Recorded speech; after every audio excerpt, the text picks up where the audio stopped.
Now then, how are we doing? Welcome to video 2 of the Old Age Photographer video collection on YouTube. Welcome, and today's topic is all about mindset, or as they say in Yorkshire, gear head a wobble. Now, that's just about taking a minute and having a think, okay?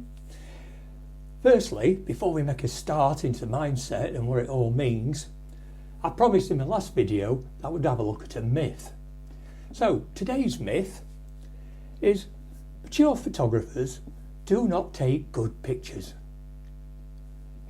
I was absolutely appalled when I read that, and that's actually a quote in a book, which I won't go into because the book was rubbish. However, that was an actual quote.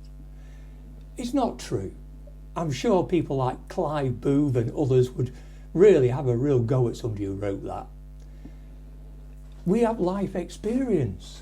We've been there, seen it, and got the t-shirt. We know what makes a good picture. I should say photograph. We really do understand that. We understand how light operates. We like to know about angles. Never mind as camera settings, getting the right camera setting for the picture we want. But we've also been through all the latest trends. Oh, that's what the younger element would let us know through Instagram, TikTok, Facebook again. They would be saying, oh, we've invented this, doesn't it look good? And people at my age are sat there going, I did that 30 years ago. What comes around goes around. Like rock festivals, for instance. The younger element created Glastonbury. They went to Reading. It was them, it was great. I was at Reading in 1979. And I'm sure there were people watching this who were there before me. So no, you didn't. We've been there, we've got it. Yes, we may struggle with cameras and heavy lenses. We can't hold them for long. Speaking for myself, that is. But that's what a tripod's for. Or in my case, when carrying stuff around from location to location, that's what my wife's for. It's there. It doesn't matter. Now, I've got that off my chest. Let's crack on. Let's have a look at what we were talking about. What I'm saying in this video is to be a good photographer or an average photographer, you need creativity. You need a positive mindset that leads to that creativity. Photographers I have spoke to say that's a load of mumbo jumbo and I don't know what I'm talking about. And it's just a little bit too woke for them. They don't believe in how your mind works or how it promotes creativity and gives us happiness. I would argue that if we have a negative mindset, our minds will lack the creativity we need. And that's because we're not creative. And if we're not creative, we just do the same old every time. Now, that's because it takes no thinking. Up here, while we're taking photographs, and we're not being particularly creative, we're more worried about his ISO, we're more worried about have we got the right aperture and speed settings, have we got the right camera, have we got the right lens on that camera. That's all we think about. The sort of professional things rather than what makes a good photograph. I can tell you it happened to me, and I'll go into this a little bit later. So I'm going through it now, and I'll tell you how I'm getting over it. That's the purpose of the video. And at some stage of this video, I'll introduce you to a little fellow called Chimp. Now, it's nothing new. Chimp was part of the Chimp Paradox by Professor Steve Peters. And if you don't know Steve Peters, or know of him, because I don't know him personally, but I read his book, The Chimp Paradox, which is how he helped professional athletes such as the Olympic GB cycling teams, Sky cycling teams and other athletes to come out of their negative area. What was suffering? What were they suffering from? What was stopping them being the top athlete they once were? And he put it down to this little animal inside your head called Chimp, who is a non-stop gibbering idiot who sits in between the areas of confidence, calm and self-doubt, and is in your ear all the time, telling you why you're rubbish at what you do.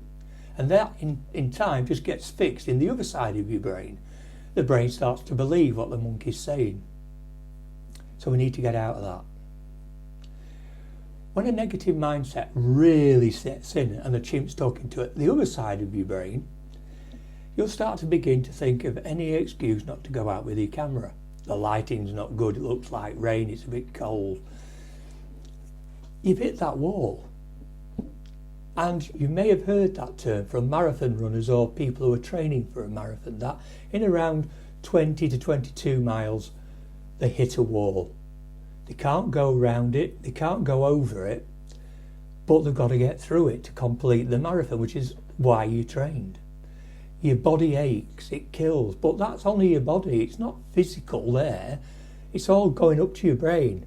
A monkey's saying to you, oh, I'd pack it in, lad, if I were you, because your calves are going to explode. Or your lungs, who's going to pack in? No, you've got to get round it if you want to finish.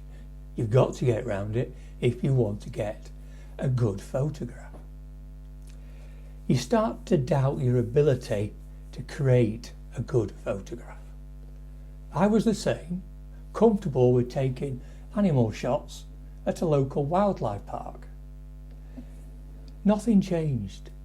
Every month I was going there, taking the same photographs of the same lions and the same tigers and the same monkeys, all doing the same thing. Lions sleeping, tigers walking round their enclosure, monkeys just scooting about, eating fruit. All the photographs were the same. And it only became interesting when the said animals had babies or cubs. Then it got interesting for about 6 months, and then cubs grew up, and all of a sudden I was back to where I was. Doubts creep in big style. You start to think everyone else take better pictures than what you do. You go on Instagram, you go on Facebook, and then you'll see this photograph pop up, and on the heading it'll say, "Hi, I'm new to photography. This is a photograph I took." And you look at it and you think, oh my God, that kingfisher diving into the pool at speed, his feathers are so sharp, that eye, unbelievable. Comes back up, he's got 3 fish in his beak. Brilliant. Let me into a little secret for you. I can almost guarantee that maybe 80 to 90% of those photographs are edited using AI. So don't fall for it. Just go back to your photographs, reminisce, and mark them down to what you like about them. That's your first start. I think it's time for a quote.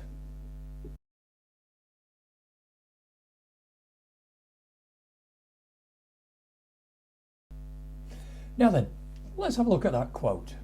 It says, the problem with the world today is that the intelligent people are just full of doubts, and yet the stupid ones are just full of confidence. So how does that work? What's that mean?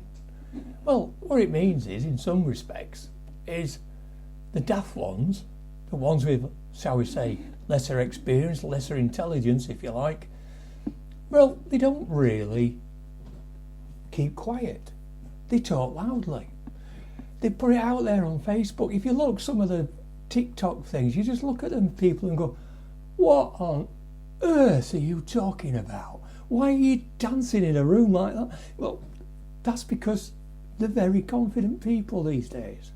Whereas the intelligent ones take a step back, think it all through. That's what happens. Now, Bukowski, he was an interesting chap to say the least. He was a novelist, a womanizer, deadbeat, alcoholic, and at his worst stage a poet. There's nothing worse than a poor poet. He wanted to be a writer, but for 30 years he was rejected. He was up to his eyes in rejection letters. Until one day he picked himself up from a drunken stupor on the floor, and there was a letter from a start-up publisher who said, I'll publish you a book. I can't afford to pay you. and we can't say that it's going to be a really good book and will sell, but let's have a chance on each other and give it a go. So in one of his sober moments, he decided, I will, and he signed up. After signing up, he wrote his first novel in 3 weeks, which was entitled Post Office, after his job he was doing, which was just filing letters. With the help of this publisher, he went on to produce 6 novels and hundreds of poems and became very successful. The reason I brought it up and put it on that, he fought for what he really wanted. He went, tried, never gave up, and finally he achieved his aim. In our minds, he did all that, nearly gave up, but took a chance on somebody, and that somebody made him take a good photograph. And then it went on. It's strange though that his headstone reads, "Don't try." Nothing could be further from the truth. The thing is, he knew he was a loser. He accepted it. Like we have to accept that perhaps our photographs don't get 10k likes or views on Instagram. We probably won't become voted photographer of the year. But it shouldn't take that to stop you from making good photographs, my friends. That's what we're here for. So, like the marathon runner, you know you're going to get hit a wall at some time. And your life as a photographer, you're going to hit a lack of creativity. Especially if you're competitive and you want to take that better photograph than your mate who stood at the side of you. And you seek that perfect picture that actually doesn't exist. Or you're comparing yourself with Instagram and Facebook. Again, we'll go back to that little secret of using AI to edit. Following on from that, what you've really got to think of and bear in mind that this is a need to understand that there's things you're going to hit. You're going to hit that wall. You know it's going to happen in time. It may not be immediate, but you know it's like having a peek into the future. So you know you're going to do it, but what are you going to do about it? So let's have a look at another quote just outside of photography from somebody who I wouldn't argue with.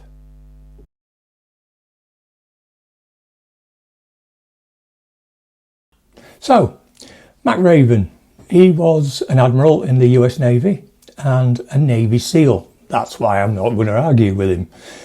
He worked his way up through being in many hot spots such as the Gulf War, Afghanistan, etc.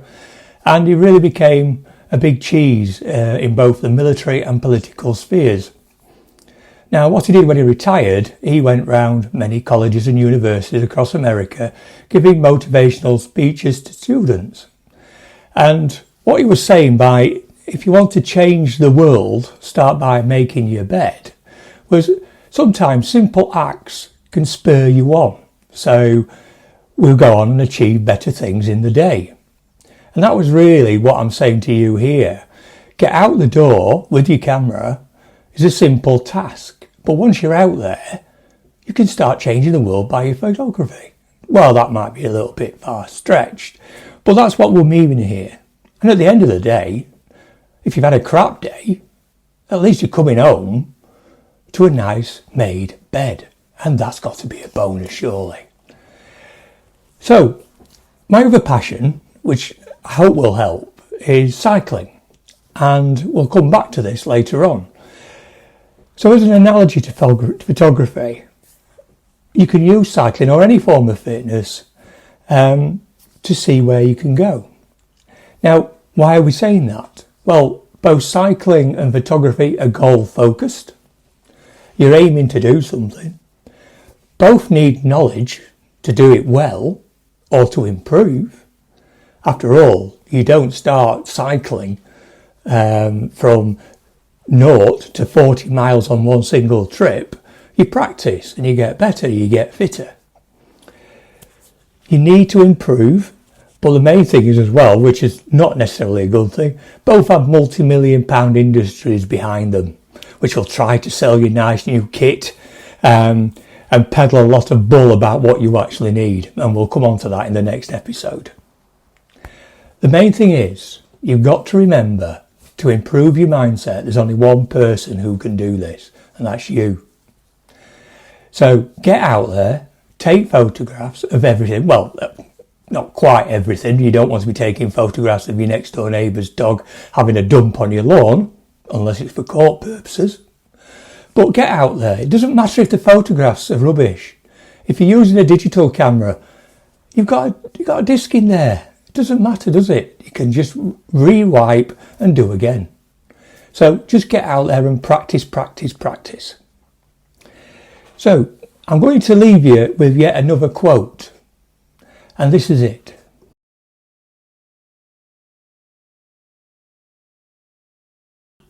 Well, I think that's perfectly self-explanatory. Just get out there, take your photographs. Then you'll learn, and perhaps then you'll get better. But what's this got to do with creativity, I hear you ask? Well, to be creative, you have to be out there. But also you've got to learn. And one of the many ways I found of learning is to buy a photography book. I don't mean these how-to guides. I mean photography books from photographers showing their images. I've recently bought a Lee Miller book, which I don't expect you to go to war to take good photographs, but you can see how she uses light, angles, getting down low, changes the perception of what you're viewing. So there's nothing wrong with copying. Just go out there, think how she does it, or your chosen photographer in your chosen genre, and copy it. And just see what that shows when you get back. So, in essence, what we're saying is, get out there, copy people's work, not exactly like that, but take the process, learn the process, and then your creativity will come back. Finally, I've got not a quote, but a theory. Now this theory is called the Helsinki bus station theory. Wow, we say, what the hell's that got to do with photography? And this was a guy called Arno Mikkonen. Now I thought he were a rally driver in the 80s, but apparently not. And what his theory is about is Helsinki bus station is a fairly large bus station, has 13 platforms, and if you're going to a chosen location, each platform goes there. But for the first mile or so, each bus that leaves follows the same route for at least 3 or 4 stops or a mile. So you get on it, you follow the same route as the other buses. And then you think to yourself, just look at each stop being a year in the life of a photographer. You pick a direction, you maybe made photography, you've got a genre in mind, you've taken your photographs, you've hopped on a bus, and 3 stops later you go to the gallery where you're going to take your exhibition of your work. And as you go in there you meet the curator, and in your bag you've got a selection of nude photographs. That's your genre. Nothing wrong with that whatsoever. The curator leafs through your photographs and he just says, oh, you must be familiar with the works of Irving Penn. And straight away Chimp goes, aha, he's caught you out. He knows you've copied somebody's work. You are fuming. So you grab a taxi, you get back to the bus station, and you think, what am I going to do? I'm going to change genres. So you get on your bus, you make the three-year stops, you get off, you might show your pictures to an Instagram creator. Exactly same again. Ah, you've been copying, says Chimp. You know, you're going to have to stop this. But this is all your creative life. You are learning, you are being creative. always showing new work, always being compared to other. But the ample is simple. Stay on the bus. Don't get off. Don't listen to negative feedback. Don't listen to Chimp who's telling you nobody wants your work because you're copying. If feedback is not always positive, don't always listen. Simple as. Do you like your photograph? You must do. You're going to show it to somebody. That's all what matters. Surely. You won't enjoy it if you don't enjoy looking at your photos. And if you don't enjoy it, your creativity's gone. And the originality is ceased forever. You will become original as time progresses. Promise you. So, where does this leave us? In summary, get yourselves out with your camera. Take photographs. Copy styles of people. You know, just the styles, how they do things, the process. Ignore negativity up there. Slap that chimp. Not literally, because if you go to a zoo and slap a chimp, you're likely to get thrown out and probably arrested. So, not a good idea. But more importantly, stay on the bus. Right. That's it. Sorry it's been so long and you've had to listen to me droning on. But the next episode will be similar to Chimp. We will meet Chimp's best mate. So, until next time, I'll see thee.